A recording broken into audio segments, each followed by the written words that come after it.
आज हम केवी न्यूज़ के माध्यम से आपको क्लास 1 में ऑनलाइन फॉर्म भरना सिखाते हैं। अभिभावकगण जब फॉर्म भरते हैं तो उन्हें कुछ कॉलम में दिक्कत आती है। उन दिक्कतों को आज हम दूर करते हैं, इसलिए आप वीडियो को पूरा देखें, क्योंकि कभी कभी आप ऐसी गलतियां कर देते हैं जिनके कारण आपके बच्चे का नामांकन नहीं हो पाता है। आइए वीडियो को देखते हैं। एक बात और, आप बच्चे का जन्म प्रमाण पत्र और बच्चे का डिजिटल फ़ोटो सिस्टम में ज़रूर सेव कर लें। सबसे पहले गूगल में हम टाइप करते हैं केवीएस ऑनलाइन एडमिशन। आप देख रहे होंगे केवीएस ऑनलाइन टाइप करने के बाद ही आप वो पोर्टल आ गया। आप केवीएस ऑनलाइन एडमिशन के पोर्टल को क्लिक करते हैं। इसके बाद बहुत सारे कॉलम दिखाई पड़ रहे होंगे। इसमें मेन आपको कॉलम है रजिस्टर, जिसमें आपको रजिस्टर करना है अगर आप फर्स्ट टाइम फॉर्म फिलअप कर रहे हैं तब। इसमें एक इम्पोर्टेंट सेक्शन है प्रोफॉर्मा डॉक्यूमेंट सैंपल्स। आप उस पर क्लिक करते हैं तो आपको इस तरह के फॉर्मेट दिखाई देंगे। सबसे पहला self declaration distance between school and residence, ये आरटी के लिए है, जो दूरी के लिए सर्टिफिकेट चाहिए वो है। इसके बाद सर्विस सर्टिफिकेट सेंट्रल गवर्नमेंट, इसमें कैटेगरी 1 और 2 वाले इस फॉर्म को यूज़ कर सकते हैं। उसके बाद format service certificate state government, इसमें कैटेगरी 3rd और 4th के लिए ये फॉर्मेट है। डाइड इन हार्नेस सर्टिफिकेट और ट्रांसफ़र सर्टिफिकेट। ट्रांसफ़र सर्टिफिकेट जो आपने ट्रांसफ़र दिखाएंगे, आपके 7 साल में कितने ट्रांसफ़र है, उस फॉर्मेट में आप अपने डिटेल्स भर करके अपने ऑफिसर से साइन करवा लेंगे। आइए अब हम क्लिक करते हैं रजिस्टर पर। रजिस्टर पर क्लिक करते ही आपको ये पेज खुल जाएगा। इसमें इंस्ट्रक्शन दिए होते हैं। आप अगर इंस्ट्रक्शन को पढ़ करके फॉर्म भरते हैं तो गलतियां कम होने की चांसेस रहती हैं। नीचे चेक बॉक्स दिया हुआ है, आप उसे क्लिक करते हैं और प्रोसीड का बटन को दबाते हैं। जैसे ही प्रोसीड करते हैं आपको ये पेज खुल जाएगा। इसमें आपको बच्चे का नाम फिलअप करना है। उसके बाद क्या बच्चा डिफरेंटली एबल्ड है, अगर नहीं है तो नहीं पर क्लिक करेंगे। उसके बाद बच्चे की जन्म तिथि जिस फॉर्मेट में दिया गया है कोशिश करेंगे उसी फॉर्मेट में भरें। उसके बाद क्या पेरेंट्स केवी के एम्प्लॉय है, अगर नहीं है तो आप उस पर नॉट एप्लीकेबल पर क्लिक करेंगे। इसके बाद ईमेल आईडी डालेंगे और रजिस्टर्ड मोबाइल, यानी आप जो रजिस्टर्ड करेंगे वो नंबर आपको इसमें देना होगा।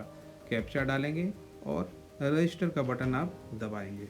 रजिस्टर करते ही आपका मोबाइल नंबर पर एक OTP आएगा। इस OTP को इस पेज में इंटर करें और कैप्चा डालने के बाद वेरीफाई करें।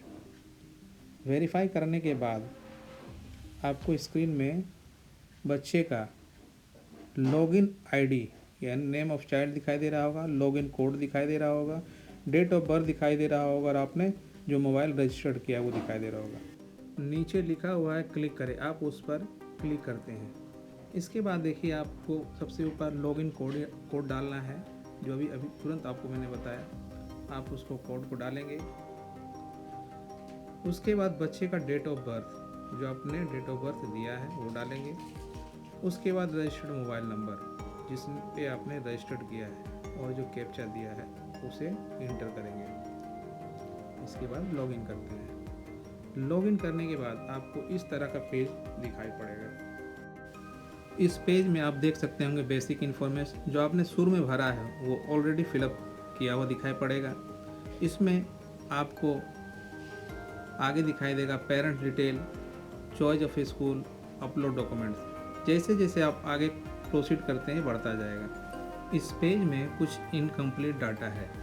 आप देख पाएंगे कि नीचे में बच्चे का जेंडर दिया हुआ है। इस जेंडर पर आप क्लिक करेंगे। इसमें आप मेल फीमेल जो भी बच्चा है उसको आप क्लिक कर दें। इसके बाद परिवार का आय वर्ग, आप किस ग्रुप में आते हैं आप अपने हिसाब से उसको क्लिक करेंगे। उसके बाद जाति कास्ट, बहुत इंपॉर्टेंट सेक्शन है। आप इसे जो भी आप इसमें क्लिक करते हैं आपको इसका डॉक्यूमेंट प्रोड्यूस करना होगा एडमिशन के समय में। फिर बच्चे का ब्लड ग्रुप, फिर आप इसके बाद देख लेते सारा डाटा फिल हो गया है तो आप नेक्स्ट बटन पर क्लिक करेंगे। नेक्स्ट बटन जैसे ही क्लिक करेंगे आप पेरेंट्स डिटेल में आप पहुंच जाएंगे। इसके बाद जो भी डिटेल्स भरेंगे बहुत सावधानी पूर्वक भरेंगे। क्योंकि इसके बाद आपको भरने में परेशानी हो सकती है। आप मदर के सेक्शन में जाएंगे और टाइटल चूज करेंगे। मैसेज कर दिया है आपने। मदर का पूरा नाम जो बच्चे के बर्थ सर्टिफिकेट में है वही डालना है आपको, ना कि इसमें कोई मिस्टेक करके। देन उसके बाद आप अपनी नेशनलिटी भरते हैं। यहाँ पे इसके बाद एक कॉलम आता है, क्या आप माता और पिता का दोनों का एड्रेस सेम है? अगर हाँ तो दोनों हाँ में क्लिक करेंगे, नहीं है तो फिर नहीं में क्लिक करेंगे। इसके बाद आपने अपना स्टेट चूज़ करना है, आपको अपना सिटी चूज़ करना है, लिखते हैं। और घर का पता जो आप आवासीय प्रमाण पत्र देंगे, जो आपके आवासीय प्रमाण पत्र पर एड्रेस है वही आप इसमें भरेंगे।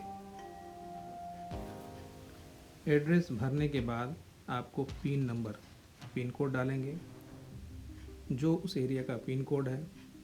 पिन कोड भरने के बाद टेलीफोन नंबर अगर है तो कर भरें, ना तो छोड़ दें।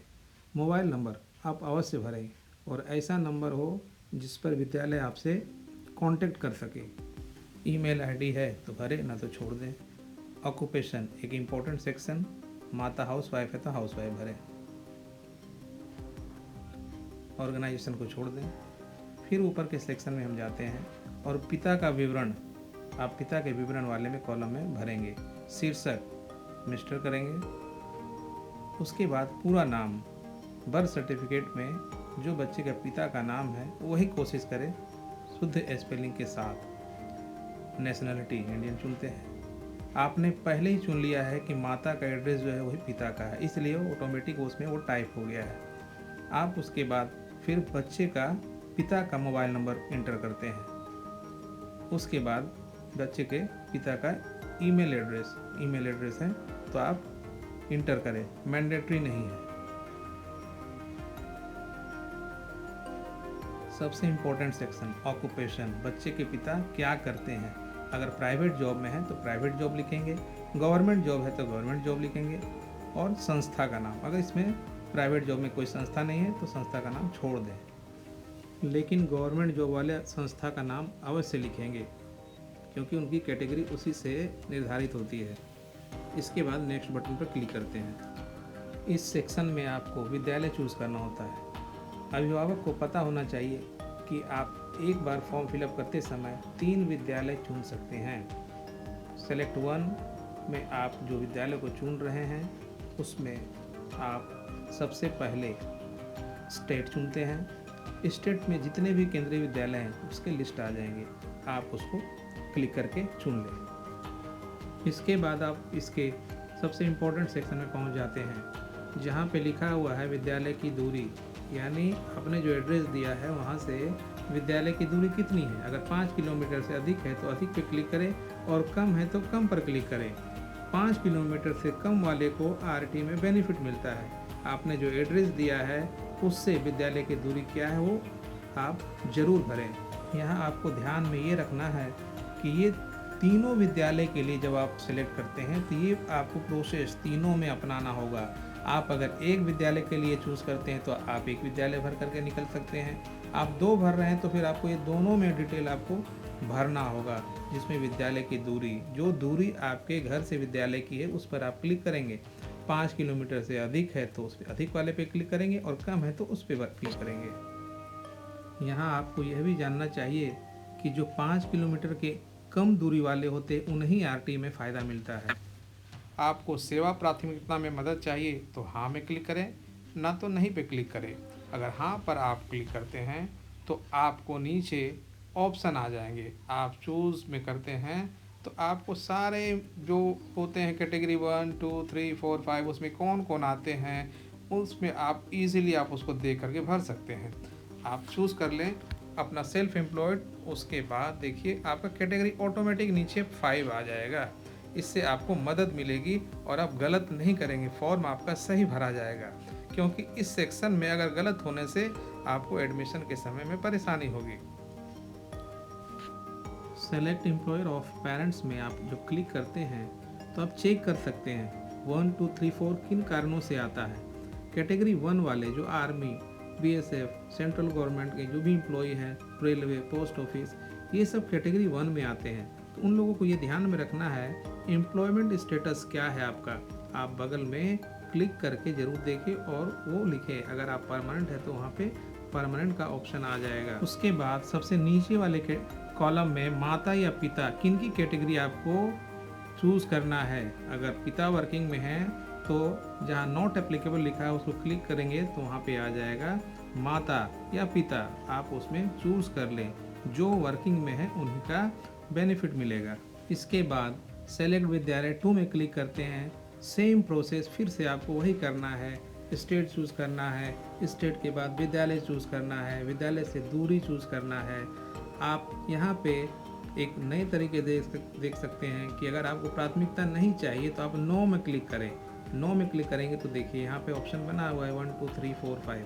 हो सकता है इसमें आपको कन्फ्यूज़न हो, इसको आप कंफ्यूज कर जाएं, इसलिए आप प्राथमिकता श्रेणी मदद वाले में क्लिक करेंगे तो आपको मदद मिलेगी और आराम से आप उसको देख करके भर सकते हैं। इसलिए इस सेक्शन को आप श्रेणी की मदद लेकर के ही भरें ताकि गलती होने की गुंजाइश ना रहे, नहीं तो आपका फॉर्म जो है वो रिजेक्ट हो जाएगा क्योंकि आपने गलत जानकारी दी है। इसलिए सेक्शन में आप गलती ना करें। इसके बाद हम नेक्स्ट में क्लिक करते हैं।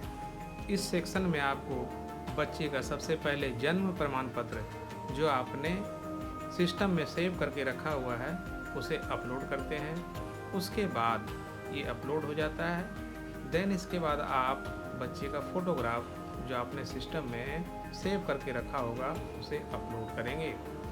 दोनों कार्रवाई होने के बाद आप इस पर देख रहे होंगे नीचे लिखा हुआ है कि एडमिशन के समय आपको किन किन कागजातों की ज़रूरत पड़ेगी, इसलिए कागजात आप अवश्य बना करके रख लें। इसके बाद आपको नेक्स्ट बटन पर क्लिक करना है, डिक्लेरेशन बाय द पेरेंट्स। आप इसको पढ़ लें और चेक बॉक्स पर क्लिक करें। अक्सर यहाँ पेरेंट्स एक गलती करते हैं, वो डायरेक्ट जाते हैं सबमिट एप्लीकेशन पर, जबकि वो सबमिट एप्लीकेशन आपका बटन वर्क नहीं कर रहा होगा क्योंकि आपने सेव एंड प्रीव्यू नहीं किया है। सबसे पहले उसे करें, उसके बाद आप प्रीव्यू के बटन को दबाएं। प्रीव्यू में आपको देख सकते हैं कि आपने जो फॉर्म भरा है उसका डिटेल्स एक बार अवश्य मिला लें कि आपने कोई गलती तो नहीं की है। इसमें आपको 2 फॉर्म दिखेंगे क्योंकि आपने 2 स्कूल चूज़ किया है, इसलिए आपको 2 फॉर्म दिखेंगे। अब आप सबमिट एप्लीकेशन का बटन दबाएंगे। जैसे ही दबाएंगे आपके मोबाइल पर, रजिस्टर्ड मोबाइल पर एक OTP आएगा। आप उसे इंटर करें और वेरीफाई करें। यह आपका फाइनल सबमिट हो गया फॉर्म। अब आप इस फॉर्म का प्रिंट ले लें। प्रिंट लेने के बाद देखिए आपको जितने विद्यालय यानी 3 मैक्सिमम रहते हैं, अगर 3 भरे होंगे तो 3 का फॉर्म रहेगा, अदरवाइज आपने 2 भरा है तो 2 फॉर्म आपको यहाँ पे दिखाई पड़ेंगे। आप इसका प्रिंट अवश्य करके रख लें ताकि जिस समय नामांकन हो उस समय आपको ये प्रिंट दिखाना पड़ेगा। इसके बाद भी अगर कोई गलती रह जाए तब आप क्या करेंगे, इसके लिए हमारा नेक्स्ट वीडियो आप अवश्य देखेंगे। अगर किसी कारणवश कोई गलती रह गई हो तो उसे कैसे सुधारेंगे। वीडियो अच्छा लगा हो तो लाइक और सब्सक्राइब अवश्य करें ताकि हम आपको समय समय पर अच्छी वीडियो बनाकर भेज सकें।